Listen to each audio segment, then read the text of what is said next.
Dalam sebuah hadis dalam Al-Quran, di situ jelas ya bahwasanya alam semesta dan juga isinya adalah ciptaan dan milik Allah Subhanahu wa Ta'ala.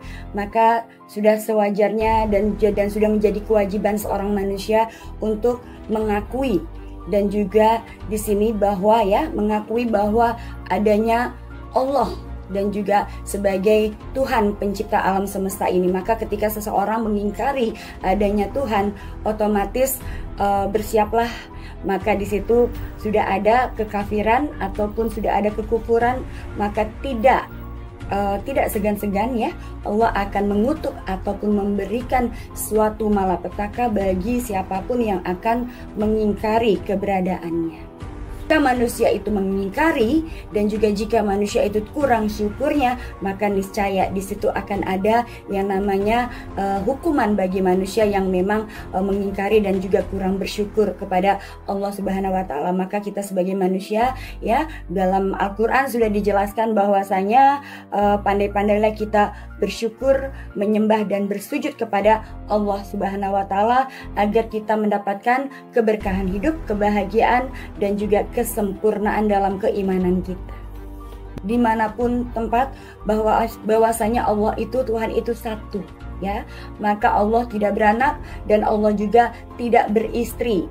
Maka dimanapun tempat kita harus mempercayai bahwa adanya Tuhan, bahwasanya seperti aku bilang alam semesta dan isinya ini adalah diciptakan oleh Allah Subhanahu wa Ta'ala agar diperuntukkan untuk manusia, dan juga manusia sudah menjadi kewajiban manusia yang sudah diciptakan dari tanah oleh Allah Subhanahu wa Ta'ala untuk menyembah. Karena ketika kita lahir maka kita juga sudah ada kolerasi dan kita itu sudah disumpah dan ditulis ditulis takdir kita oleh Allah Subhanahu wa Ta'ala, kamu akan lahir di tanggal sekian dari ibu siapa, bahkan sampai meninggal dan berjodoh dengan siapa. Maka sebagai manusia dimanapun tempat kita berada, sudah sepatutnya dan sewajarnya kita untuk menyembah dan bersujud kepada Allah Subhanahu wa Ta'ala agar kita terhindar dari berbagai macam musibah yang akan menimpa kepada kita. Dan salah satunya di sini kalau aku lihat kebakaran yang terjadi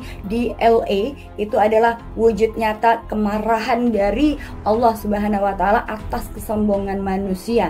Dan di mana di sini ada karma, karma artinya ketika seseorang mengingkari, siapapun itu mengingkari adanya Tuhan, maka bersiaplah kalian akan mendapatkan celaka. Dan kalau aku bilang kalau boleh dikembangkan, kejadian di LA ini juga adalah suatu aku bilang ini adalah api yang datangnya dari neraka yang turun langsung yang diberikan kepada manusia atas azab ini adalah azab yang diberikan Allah Subhanahu wa Ta'ala kepada para manusia-manusia yang kafir, yang tidak mengakui adanya Tuhan.